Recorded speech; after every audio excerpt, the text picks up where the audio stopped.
$7200 Navarotga naqd $2000 sarflangan mingani tayyor Nexia 3 avtomat Baxtiyor Motors'da.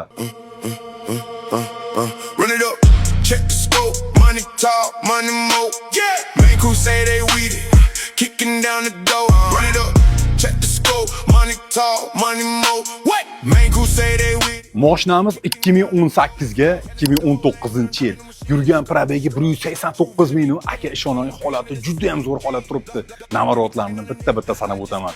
Mashinaga to'rtta yangi yumshoq balon qo'yilgan, kuzov tonni full shumka bo'lgan, tonirovka ruxsatnomasi naqd 1 yil bor. Malibu bar, Mers rul, Aquaprint, deflektor, qimmat Magic Carport, video registrator, qimmat chexol, kori, mashinaga plus tarafi pakeling metani bor. Kraskasi ikkita uchta joyda kichkina petnochasi bor, lekin ichiga o'tmagan. Mashinamiz sizga qiziq bo'lsa, Baxtiyor Motors'ga murojaat qilasizlar. Tayyor Nexia 3 avtomat ortib turgan do'stlaringga jo'natib berasizlar.